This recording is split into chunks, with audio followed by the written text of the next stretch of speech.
Well, welcome everyone. My name is Kathleen Murphy. I'm here from the Center on Knowledge Translation for Employment Research, which is housed at the American Institutes for Research. And I'm here with Rebecca Gaines, my colleague. I've talked to some of you, so we've got a nice mix here of people who are researchers, who are parents of someone with a disability, who are on staff at VR. So I hope we'll have some interesting exchanges as we go along through the hour.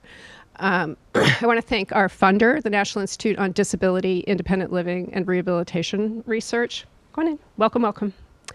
As well as the RRTC on Evidence-Based Practice in VR, which organized this symposium. And we're only a quarter of the way through it, and I feel like it's worth every penny on the plane ticket and the hotel and everything. It's a really nice, coherent conference where I think we're able to really get into some of the weeds on this stuff. So there's obviously quite a bit going on in the world of VR, and that's a little bit some of what I'm going to talk about today. This is the Center on Knowledge Translation for Employment Research in the context of the Workforce Innovation and Opportunity Act. So what I want to explain really is what this center is going to be all about in our second 5 years. We have had the center for the last 5 years, and we're halfway through year one of the second 5-year award. And some of the rationale that went into the current focus of the KTER Center, which is much more intensively on vocational rehabilitation in the upcoming cycle than it has been in the past. So the overview of the presentation, what we're going to talk about today are why is the KTER Center focusing on VR? Looking at the RFP itself a little bit, what were the mandated outcomes and activities that we had to respond to? What was the policy context, or at least key themes of it that influenced the upcoming set of activities? Looking back at NIDLR's investment in vocational rehabilitation and transition-related projects, and some of the KTER Center's work in its past 5 years. And then in part two, we'll go over what was consequent of that context and prior work, so that what is this new research agenda? What are these activities? Why are we focusing on VR supervisors and their role in promoting evidence-based practice? What are the topical domains that we'll be looking at, which are transition-age youth, adults with autism, and VR's outreach to business, and then giving some sense of what we've done so far and what are the next steps. So everyone always says this, oh, I want this session to be interactive, but we do actually want feedback from you, because we're early enough on in the process that it's very helpful. We want this center to be as helpful as it can be. We want it to be as coherent as possible with the other centers that are funded to do some similar things. So I've programmed into this presentation some slides here to make me stop and ask that. So just right now, are there any kind of things that aren't clear to you, or questions, or things that you hope I'll cover, or?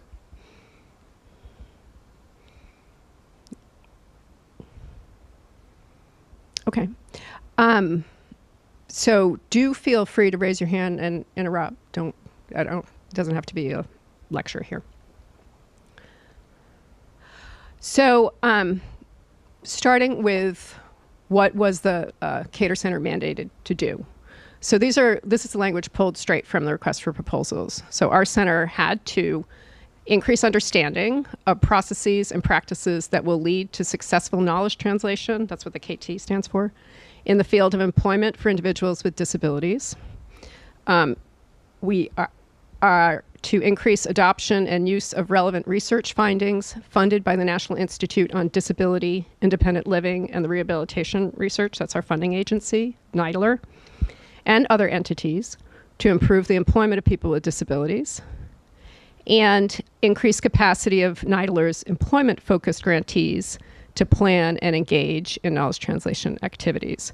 So that third bullet there, I won't talk about a whole lot today, because the audience for that really is the other grantees who either work in projects that are formally classified by our funding agency as employment-focused, or they may be, actually in the technology area, but they also work in employment, so we're happy to serve them as well. And I did clarify that with our project officer last week to make sure that that's part of our scope, and it certainly is. But it is an important point to make that this is a KT project from the point of view of NIDLR. We are not an employment research project, so our whole goal is KT science and to try to figure out, okay, like feeding on what David Strausser was talking about today, or everyone is, Fong Chan, Paul Wayman talking about the importance of interventions. So we had to come up with an intervention, a KT intervention, and test it. And so it happens because of the policy context that we're working with VR. But so that's a little bit of a different distinction between this center and a lot of the other people who are presenting at this conference. So again, pulling straight from the RFP, this is what we had to do. We had to work with the employment-focused NIDLR grantees. Again, doesn't have to be formally categorized as employment, people who are doing work in employment, to identify research findings that can be used to improve employment outcomes for individuals, figure out what are the areas where stakeholders' needs for research-based knowledge are most pressing.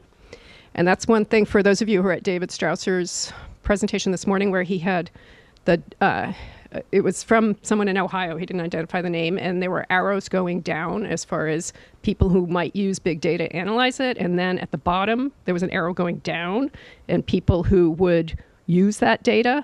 Well, we want that arrow going up. We want to hear first from the VR counselors, from the consumers, what do you need to know? How can, and from VR counselors, what are your pressing informational needs? Now, the truth is, we already know from the last 5 cycles, there are pressing informational needs y'all are going to have. There is no research base to address those, okay? For example, Paul Wayman's technology is the 800-pound gorilla in the room. We know that social media is a big deal. Yeah, it would be really good if we could figure out how maybe consumers could use LinkedIn. We can't have that be embedded in an evidence-based training because there is no evidence yet about how to do that. So our job is really to find the sweet spot where, okay, here's what you need to know. Here's what NIDLR has funded. And so let's find where those things intersect, and we can take NIDLR's previous investment and leverage that and get it to help VR counselors serve consumers in the best way. Yes?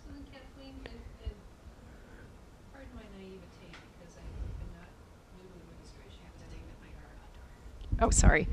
Excuse me a minute. We're being live streamed, and so I get to be like a game show host here. Thank you. If you look at the Delphi model presentation that was done right before lunch by the Michigan State folks, and you look at how they dove deep into the large data banks to do that, at what point or how does that happen with the influence of social media across everything that we're doing in this field? And then at what point are you able to capture that and make that arrow go up that you were referring to from David Strauss's presentation? I don't know. And for the KTER Center, until NIDLR funds a project that figures that out, it's not part of our mission to do research on that. Our mission is to help get NIDLR funded research and research by other entities out into the public. Got it. So that's what's a little confusing for people a lot of times with this KT. What is this KTER research? Why? Oh, you're KT? No, we're research. So it's research about that process. You're welcome.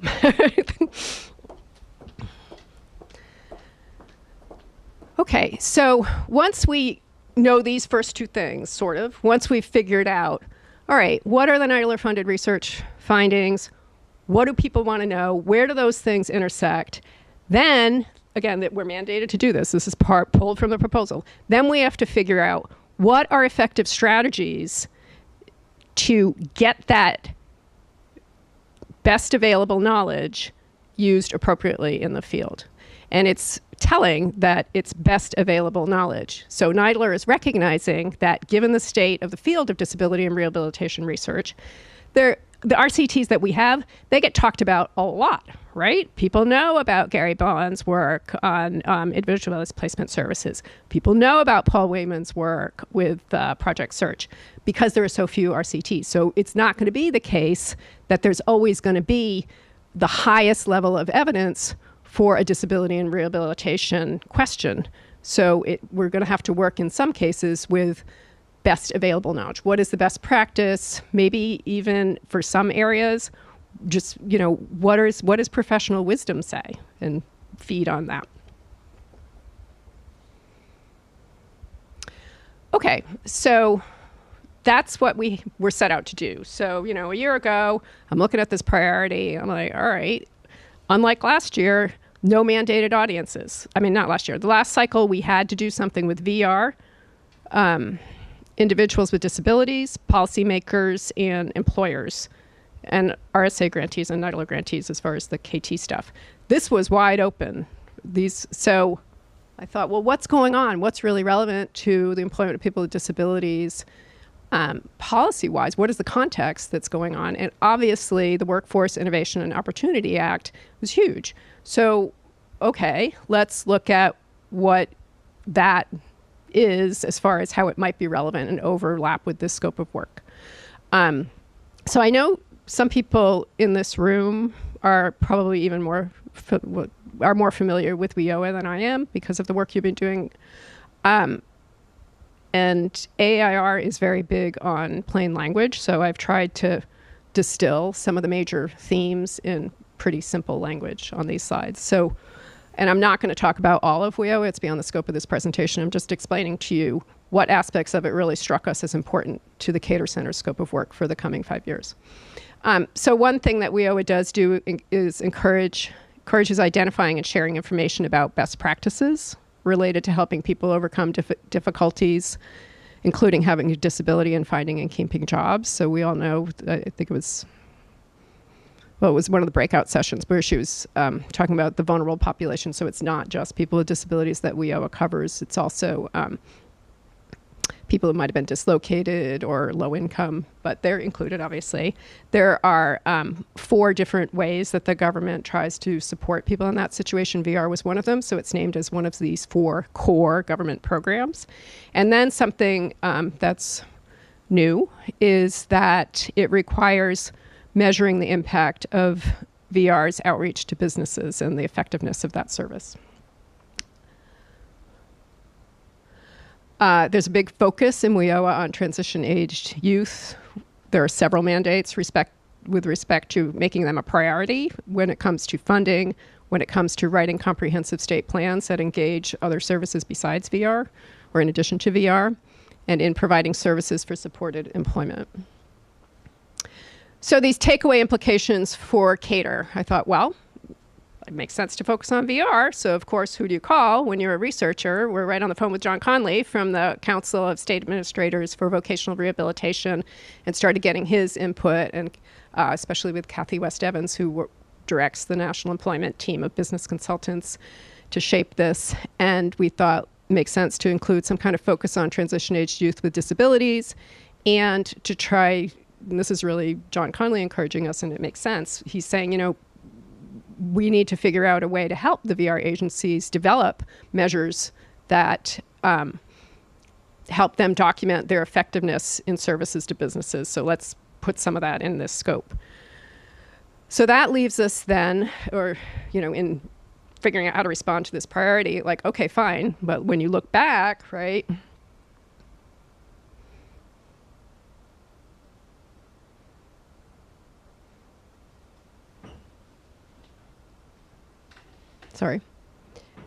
at that second thing, increased adoption and use of relevant research findings funded by NIDLR.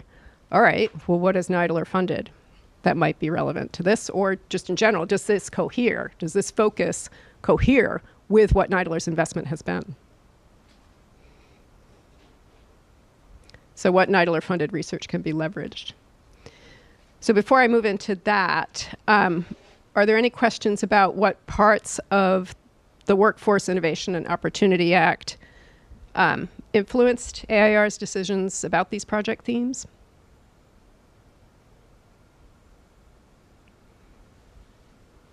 Yes, Chip. Yes, thank you.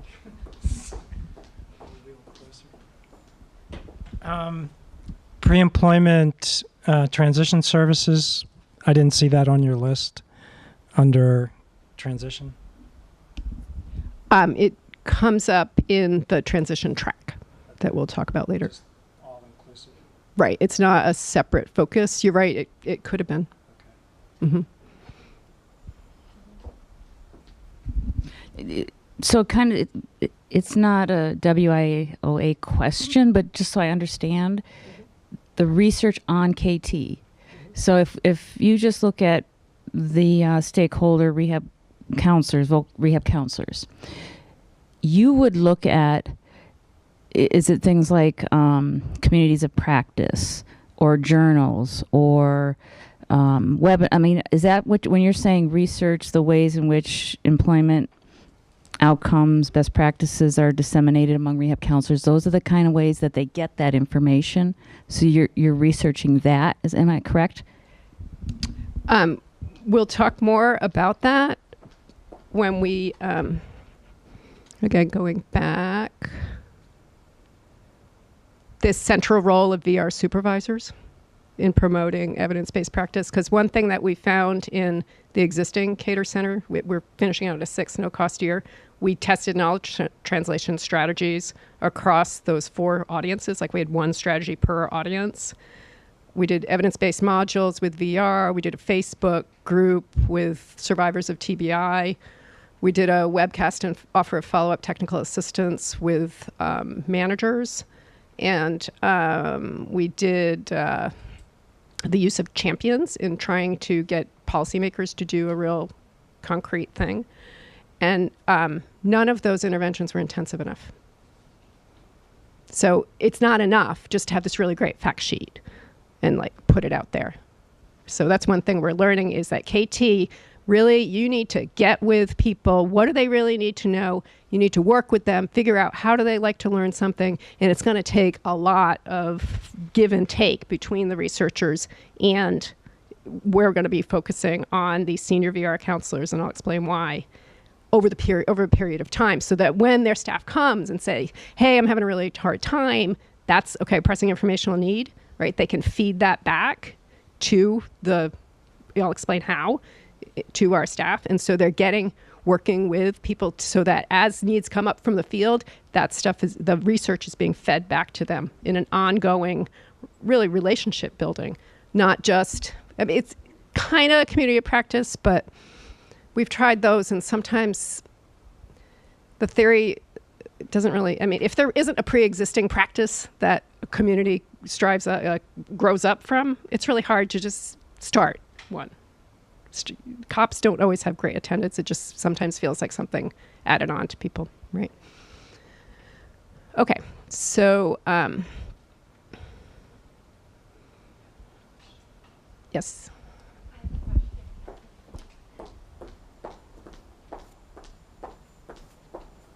How closely will the researchers be involved in the give and take? Like the actual researchers?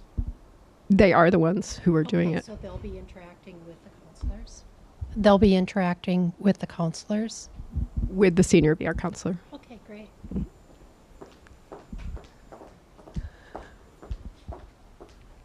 Anybody else have anything to say? I'm wondering if you could give an example of knowledge translation. Pick some, research-based intervention that meets the sweet spot. And the ultimate goal is for something to happen with the VR client. At what level does the knowledge translation stop? Does it only get down to, say, 2 steps removed from the client, or do you have methods that go all the way directly to the client? I'm familiar with knowledge translation as a concept, but VR, to my mind, it really, it's where the rubber meets the road. Something either happens or doesn't happen with the client, and so I was wondering if you had an example of how knowledge translation would work in practice with respect to, a research example that you can think of. Okay. So I'm going to use a term that isn't in our slides, but it is the theory behind what we're proposing to do, the intervention strategy. So we're going to try to have senior VR counselors work as knowledge brokers. Okay. So it's a approach drawn from, say, like community health. Remember with Obamacare, there were people, navigators, helping people figure out Obamacare in that website. So, hey, maybe senior VR counselors could be the ones who are talking to the researchers that we have engaged to be part of what we're calling technical working groups. They're the ones who would be the ones to answer Priscilla's question, to answer that question with like a listserv. We're going to, once we figure out what the research is, we'll do a training for them. So the idea is that having these senior research counselors function as knowledge brokers, we're calling them research liaisons, that we're testing to see if that helps them to help their staff deliver evidence-based services to someone like your son. We're not engaging consumers directly. So it is a kind of trickle down in that way. But your son's concerns would come up through the counselor to their supervisor. So it is the arrow the other way. So yeah, I see your point.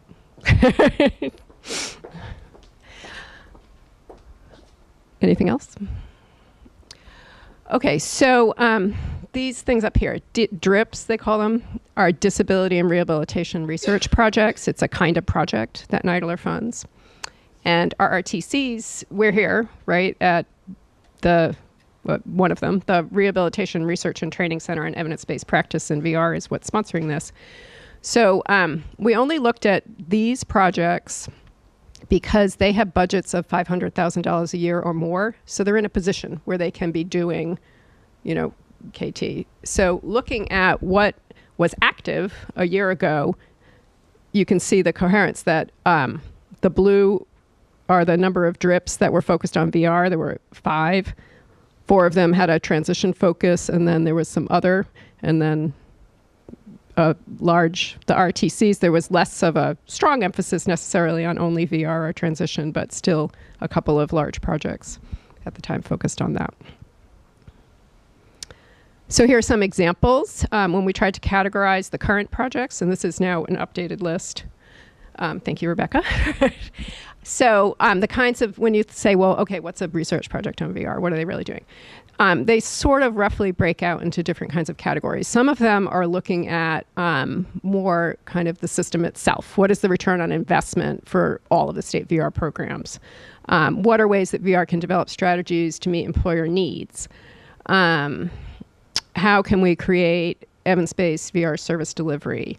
VR program management, delivery of rehabilitation technology. So that's a really kind of macro look at VR.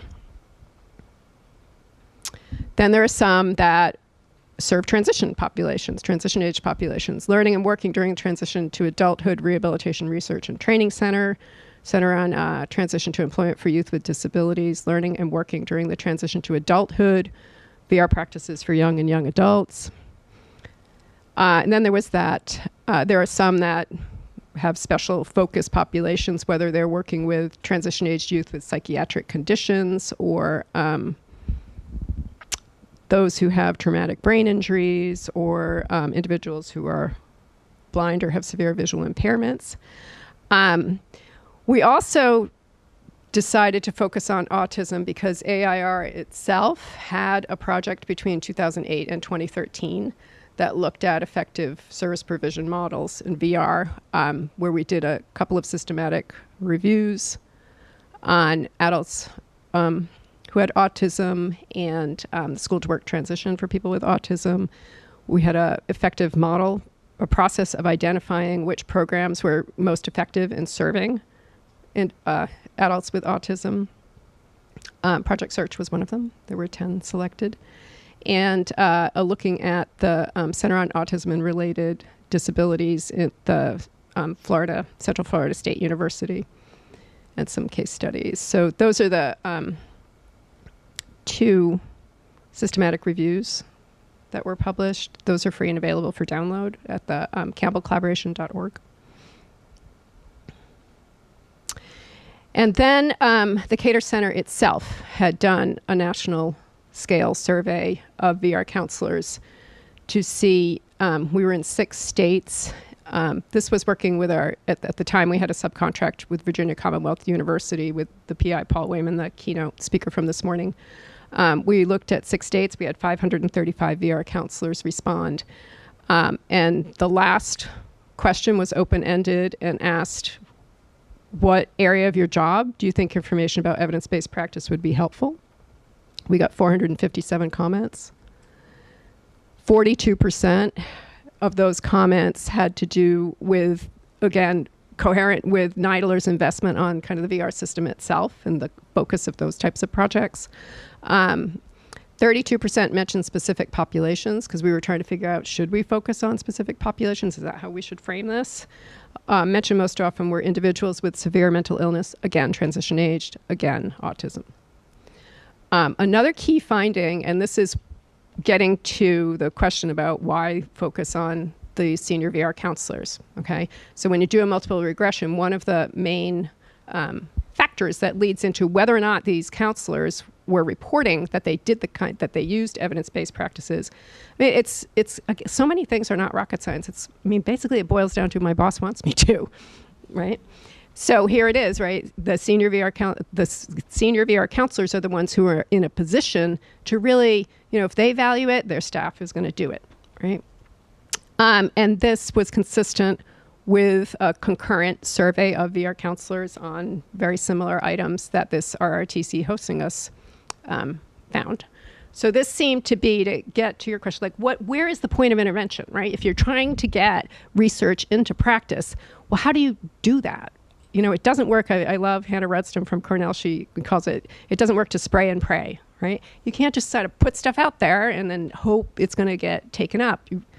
So this was where we thought, all right, here's a research-based finding about a specific channel that we can work with and test.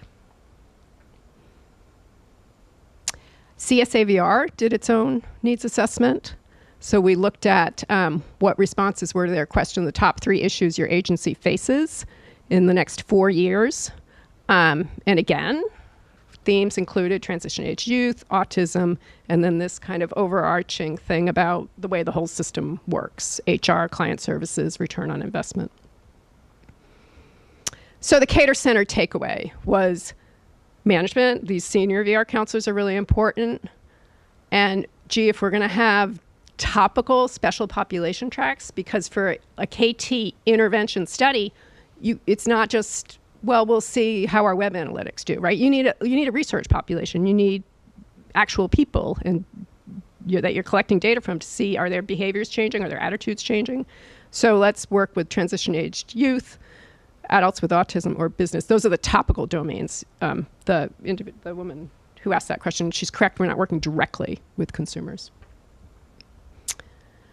So that was how our approach is data-driven.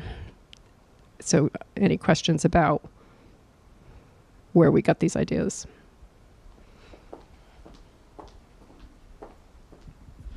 I just have a comment about this. My supervisor told me to do it. One of my students was a case manager for a while with young adults with autism. And he knew a lot about evidence-based practices, and I was extremely impressed. And he said the same thing. So they were implementing evidence-based practice, and he said because every time we were using evidence-based practices, when we needed a new one or something different, I would go to him or her and find out what we needed to do as far as evidence-based practices. So they truly were needing to do that for their job, but it came from higher up. So I was just impressed because we do stuff with evidence-based practices and struggle with how to get that in the field. Are people really using it? And so I think it's a simple, like you said, it's not rocket science. It's a simple finding, but it's interesting. Well, of course, I love hearing that. Thank you. Any other comments, or y'all with me? Okay. So we're going to have Rebecca Gaines now. So now the first part of the presentation, we were just figuring out why are you guys doing this? So this is now getting into what we're actually doing, right? Moving forward. Thanks, Kathleen. So I'm going to talk a little bit about our technical working groups, or TWIGs. The goal of the TWIGs are to provide guidance and feedback on the research activities that we're conducting. These TWIGs help to recruit the focus group participants to develop instruments and protocols to participate in the webcast and to promote the KTER Center's products to partners and stakeholders. The members of these TWIGs tend to be disability-oriented leaders, the NIDLR grantees, consumers who reflect the population, so such as adults with autism, and individuals from the VR and employment communities. The first research activity focuses on focus groups. So we're looking at what are the most pressing informational needs related to these 3 key VR constituencies and the VR staff who work to serve their needs. For the second research activity, we're looking at scoping reviews. So which NIDLR funded and other research findings can be used to meet these identified pressing needs that are related to improving the employment outcomes for catered 3 target audiences. So again, adults with autism, transition-aged youth, and the business track. You may be saying, what is a scoping review? Because a lot of the times we talk about systematic literature reviews, but for this we're talking about scoping reviews. So scoping reviews aim to map rapidly the key concepts that are underpinning a research area and the main sources and types of evidence available. So the purpose of these scoping reviews are to examine the extent, the range, and the nature of the research activity, to determine the value of undertaking a full systematic review, to summarize and disseminate the research findings, and to identify the gaps in the literature review. For our third research activity, we're looking at something that Kathleen talked about before, so the senior VR counselors as research liaisons. Well, these research liaisons, or RLs, who receive training and support in the use of research-based practices, increase the uptake of VR counselors in businesses, of research-based practices. Will they increase the uptake of VR counselors in businesses to improve customer labor market outcomes, which include employment and retention? But what exactly is a research liaison? This project is working with the CSAVR to recruit senior VR counselors who specialize in the transition of adults with autism and transition-age youth, and they act as liaisons between the TWIG members and the VR staff. So their role will be to learn about the scoping reviews and their findings and other related research, so they then can pass on that knowledge to their staff. Do you have any questions or comments so far about the KTER research activity?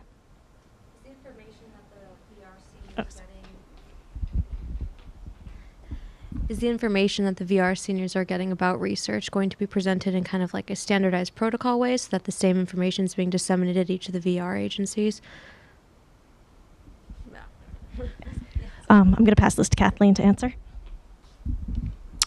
Per track, yes. So they will be working together to receive the same training and participate in the same listserv. We're still recruiting states. We've had Illinois and California express some interest.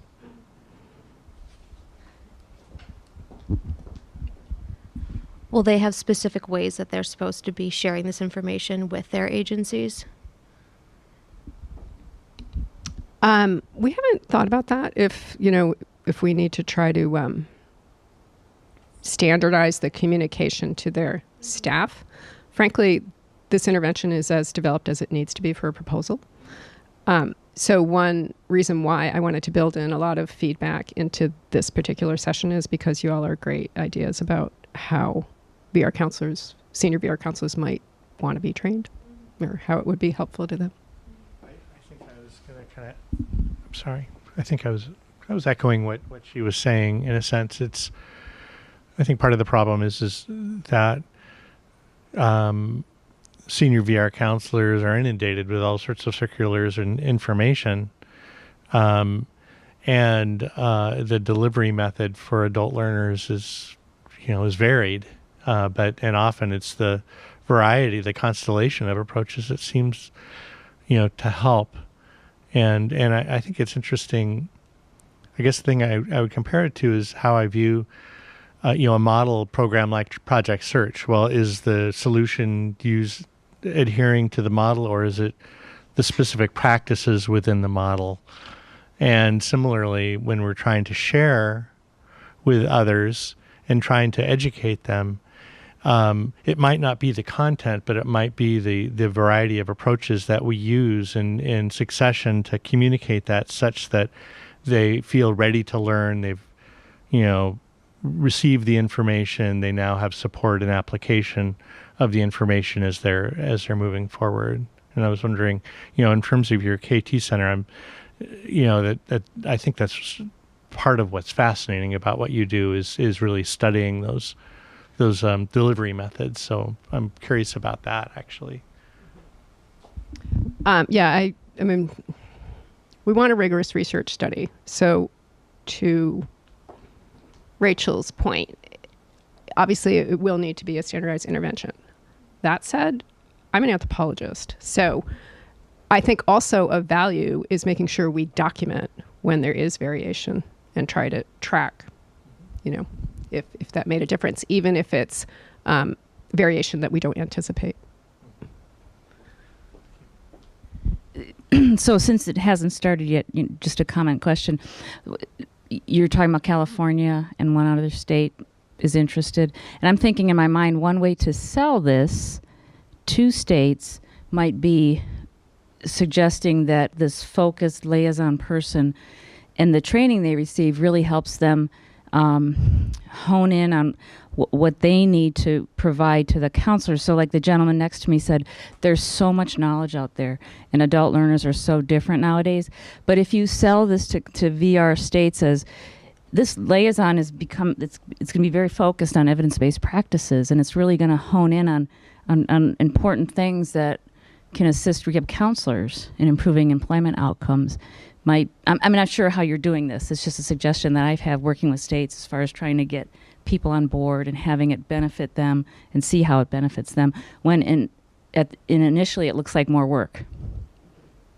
So anyway, I'm curious as to how much funding you have for how many states and counselors you can train to be a liaison. We did put in incentives for the states. To be honest, we were looking at maybe 6 states, 12 senior VR counselors in each state. Sorry, this is a lot of work for you. I am so thrilled that people are talking. Are you kidding? I told Rebecca, I said, either they're going to talk or they're not going to talk at all. So I just wanted to make a quick point. And to Mary, while you're here, this is, I think, the value of the technical assistance centers, and WinTech can leverage your resources and get those evidence-based practices into more states than you probably could with your own funding. So I'm hoping that I just didn't want to lose that point. Hoping we have the opportunity to have those discussions. That's part of our role and a big part is to get evidence-based practices out there. So we should be thick as thieves with both of you in doing that. So I couldn't agree more, and I've been hovering around all of you for months, so I'm really happy to have you say that. I've heard you have PD meetings. I'd be happy to attend. Okay.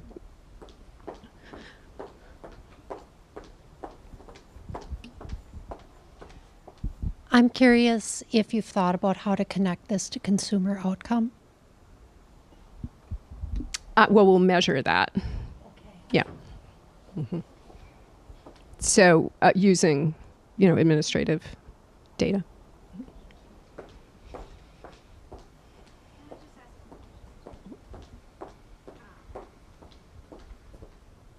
Kind of going back to what this whole row has been kind of mentioning, how you're going to be taking it out. When we hear about, because my supervisor is making me do it, or because my supervisor is really excited about it, oftentimes that's the supervisor has taken it upon themselves. It's like an independent decision that they think it's important.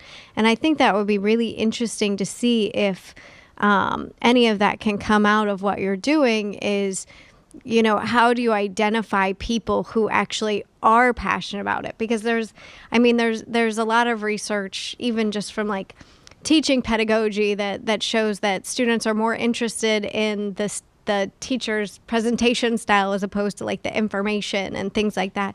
And so kind of looking at it, if it's a person is organically interested and sees the value in evidence-based practices, and then that's the person that is like pushing their staff to do and use evidence-based practices, if that's really one of those, critical factors in getting people on board. Do you see what I'm saying?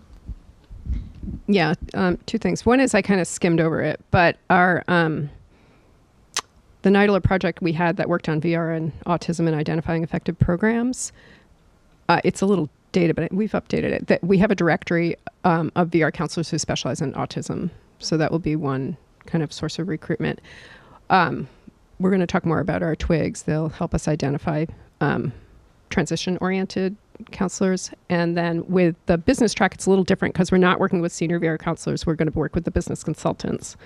However, I was in a past life involved in school improvement projects. So I think as I think through and talk to you, we're not going to collect data from those staff. So it's kind of like when we would go interview the teachers, they're not always so excited, right? Yes. But it's kind of the way of the world now. Yeah, I mean, it is part of their job to try to be implementing evidence-based practice. But there's kind of that difference between I'm doing it to check a box or, Right. I'm actually, putting in the effort to make it valuable. Right. And I think, it's not a slam against the dedication of the counselors. They're just so overloaded. But yes, at least at the level of the... I know. From that session, I feel so bad for them. All the data requirements. But at least at the level of the research liaison, yes, we're going to try to get people, which our labor economist, who was the consultant on this, she doesn't like that. So because why it's biased. You should do a random sample of senior VR counselors. So there's a little bit of tension in the project team. Yeah. Thank you. All right, so if you have any more questions or comments as we keep going, please raise your hand. We'll keep the discussion going. So now we're going to start looking at what are these focus groups doing with the consumers? We spent the first 6 months developing focus group questions, built on the literature review conducted for the proposal. We consulted with the TWIG members and AIR fellow Dr. David Osher. We conducted cognitive interviews, and do you want to explain more about the cognitive interviews? It sounds so like meta, but cognitive interviews are interviews with people about an interview. So you have someone, like we had 2 interns who were transition age. So we had them look at our focus group questions, and then you interview them about they think out loud. Like, well, this seems like a good question, but why are you asking this? So that's what a cognitive interview is. It increases the face validity of what the questions. Thanks. Then it was reviewed by AIR's IRB. The questions were translated into Spanish, and currently we're recruiting participants. So we have the 2 separate tracks that we're recruiting for right now. The first one is youth with disabilities aged 18 to 24, so that's the transition age track. And then there's adults with autism. In terms of the TWIG members for the transition aged group, there's Dr. Teresa Grossi, who's on the advisory board for the National Post-Secondary Outcome Center, and as well as an external evaluator for the National Secondary Transition and Technical Assistance Center. There's also Dr. Marcia Langer-Ellison. She's an associate director for the Knowledge Translation for the Learning and Working During the Transition to Adulthood Research and Training Center, and Ms. Sandra Miller. She's a transition coordinator for the Delaware VR. These are the 6 main focus group topics for the transition group. There's supports and training for family, tailoring the VR counselors training for transitioned aged youth, long-term support for employment and career, self-empowerment for transitioned aged youth, work experience, either paid or unpaid, and when VR poses barriers to employment success. Do we have any comments or questions about these themes for the transitioned aged group? Great. So now moving on to the autism twig. There's Frank McCammett, who's on the Texas Council for Autism and PDD, which is Pervasive Developmental Disorder. Carol Shaw, she's the co-director of the Virginia Commonwealth University Autism Center for Excellence and the director of the Virginia Autism Resource Center. There's also Stephen Shore, who's the president emeritus of the Asperger's Association of New England, a board member for Autism Speaks, the Autism Society, the Asperger Syndrome and High Functioning Autism Association, and the U.S. Autism and Asperger Association. For the focus group topics for the autism track, we focus on the types of jobs in which people with autism tend to do well, what VR counselors can do to help clients identify their strengths and support long-term employment planning, the role of programs like those at Walgreens, Project Search, and AMC Theaters. Kathleen, do you want to explain some of those programs? Do people have questions about those, or are you already familiar? Any? No. Each of those businesses has, Project Search we heard about a little bit this morning, if you were those video clips were Project Search participants. And Walgreens and AMC Theaters have programs where they specifically bring in people with disabilities. Thank you. And so then there's also the VR counselor specific knowledge about autism, support that they can get during the hiring process and as well as on the job, pre-employment trainings or internships, and other trainings for adults with autism. Do we have any questions about those themes for the autism track? Okay, so then moving on to the members of the business twig, there's John O'Neill. He's the co-director of two NIDER-funded Rehabilitation Research and Training Centers, which are the Rehabilitation Research and Training Center on Disability Statistics and Demographics, and the Rehabilitation Research and Training Center on Individual Level Characteristics related to employment among individuals with disabilities. There's also Kathy West Evans, who Kathleen mentioned earlier, and she's the CSA VR Director of Business Relations. In terms of next steps, I'm going to turn it back over to Kathleen. Okay, so that's where we're at. The business track gets a little short shrift because that doesn't gear up until year 3. So what we're doing now is recruiting for the focus groups with the VR counselors for the 2 active tracks for transition age youth and adults with autism. And then we're in the process of taking those topics, and those topics were translated again into plain language. So some of those were supposed to be glosses for customized employment, supported employment, but about the same thing, you can't just ask someone about that. So we worked a lot on the instrumentation to make sure we were describing those approaches in ways that consumers would understand. Is this something that is going to be helpful to you? But we want to interview do focus groups with VR counselors themselves per each of those tracks to see, okay, this is what consumers say is important to them. Are these the kinds of things that you think would be helpful to learn about to do your job better? Is this what you want us to train your supervisor on, basically? Do you want us to do scoping reviews on these things? Is this helpful to you? Like, for example, our twig was telling us that some VR counselors really feel uncomfortable with autism in general. They need training on autism itself as a condition, which kind of surprised me. So that would be potentially one component. Over the summer and fall, we'll do these scoping reviews, which Rebecca have explained. And so it's really, scoping reviews get the landscape of the research. It doesn't have to be, like a systematic review will often only include certain kinds of research designs. They have to be a certain level of rigor. But this is more a sense of what is out there, what can be useful. And it doesn't necessarily involve pooling all the data from all of the studies the way a systematic review would do a meta-analysis. And then in the fall, we will develop the training with, this has been great feedback this morning, refine that further with our twig members, and then start up the training next spring, a year from now. And then once we kind of get those procedures down, we'll work more with the business track. We want to recruit another member of the twig in case anyone's interested. Ideally, we would have a business consultant participating, and then figure out how to use this model of the business consultant who works for the VR agency and having them approaching their work in the most evidence-based way possible, and ideally helping VR agencies to develop that measure that they have to develop to document the satisfaction of the businesses with whom they're working. So again, we're trying to be a value add because it is obvious that this is a huge sea change for VR, and there's a lot of burden on them.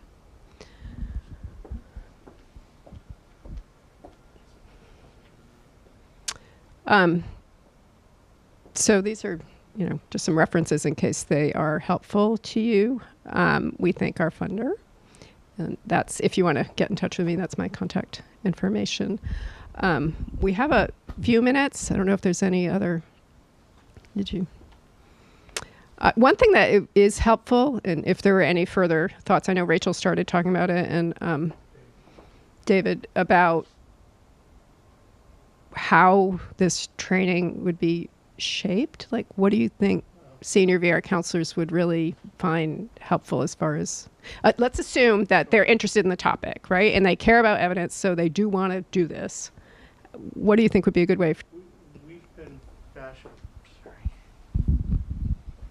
We've been fashioning our training with VR professionals, as well as with educators, professional development people, in sort of a micro-learning approach, so that they have small chunks of knowledge organized in ways in which they can be mixed and matched towards a particular strategy and a particular audience.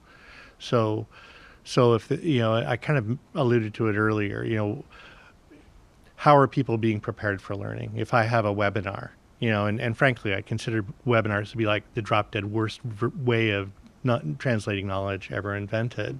The disembodied voice, the PowerPoint, it just begs, I'm gonna shop for something or check my email, and then I can check it off my list. Win-win.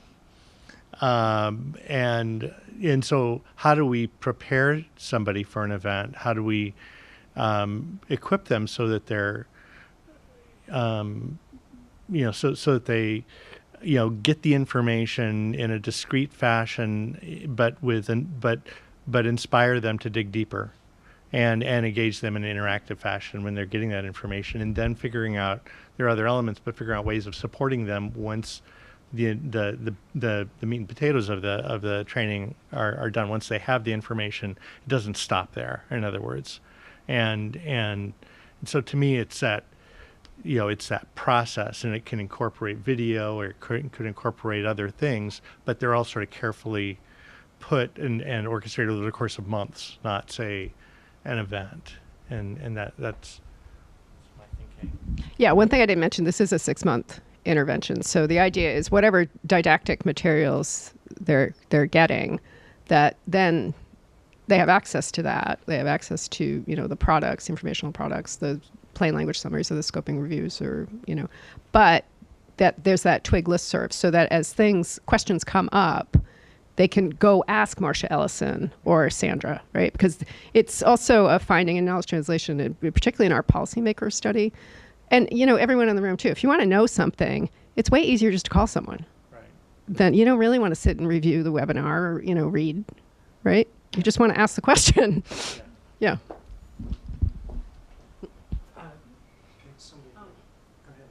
No, I didn't have a question. I was just moving my hands like Oh, okay. I do have So what are the strategies of taking it past? Once a senior counselor has done it and there's been some success, then what are the strategies to embed this into agency service delivery systems, so that you have the whole agency doing that practice? Does it? I guess that's the next funding cycle. So that's another area that we should have a conversation around as well. So. Yeah. Yes. Since you're, in the process of thinking about this, I would think that at a minimum, you'd have to have some sort of didactic training on what is evidence-based practice, because just kind of, it's evidence-based. But really, like, what is an evidence-based practice?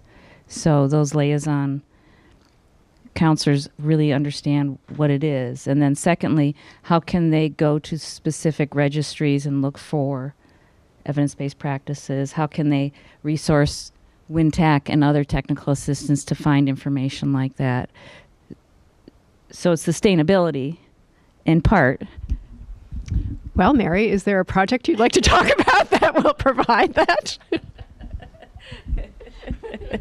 Well, actually, my colleague and I are hoping to create something like a registry in the near future. But, our field in voc rehab has come far enough where we're at a jumping off point of the need for not just a sort of warehouse or, a Campbell or Cochrane view of things, but truly a stamp. This is an evidence-based practice that has been shown to be effective in VR and have certain criteria around that, so that counselors and specifically supervisors who are I think this is a great idea, who are passing this information on to other counselors who they're supervising and the newer counselors, they have a true resource to easily go to find evidence-based practices in vocational rehabilitation. I think it's needed. But it's not just the VR personnel. The parents can go to the registry and say, I have a kid with autism, and we're looking at this type of thing. What are some programs that have been shown to work, or it can be, a business that says, oh, I'm being contacted by this, CRP, and I've had bad experiences with one. So how do I know if this is a good program that's likely to work, and so it really opens it up as well to some of the less traditional stakeholders for that. And so I think that's even more exciting. Yeah. Sorry. Well, we definitely, we're thrilled you're funded and can have this be one of the resources that we, know and make note that it's available. And I didn't mention, but the KTER Research Director, Ryan Williams, is the Associate Methods Editor for the Campbell Collaboration Education Coordinating Group. So I know it's kind of researchery to talk about, scoping review versus systematic review. And for people who aren't, this is the way I explain it to people. When you're like, well, remember that there was all that controversy about whether or not you should get a mammogram in your 40s. And you remember there were all those articles, right? And it was the Cochrane collaboration that published, they try to pool all of the available study evidence, and figure out whether or not the bulk of the evidence says you should do whatever the thing is. Okay. The Campbell collaboration is a sister to the Cochrane. Cochrane does all that medical stuff you read on the cover of the New York Times. Campbell has an education coordinating group that has a disability subgroup, which we're working on getting elevated to its own group. So the value of the systematic review process is that just like any other research project, you have a research question, you document, okay, this is the search string that we used. These are the, the 10 databases that we looked at. These are the list of articles that we found. This is why we knocked those out as not relevant, so that anybody later on can come back and do it again and update it. So I think that helps for your registry to help to start sifting through the available evidence, right? That method. So that's why the scoping review has some elements of that. We're not going to knock out as much. And I don't know if we're going to have to statistically, for our purposes, pool the evidence, because a lot of the studies, they won't have comparable outcomes that can be pooled. I hope that makes sense. Okay, I think we're at the top of the hour. Thanks. This has been really helpful to me anyway. I hope it's been the same to you.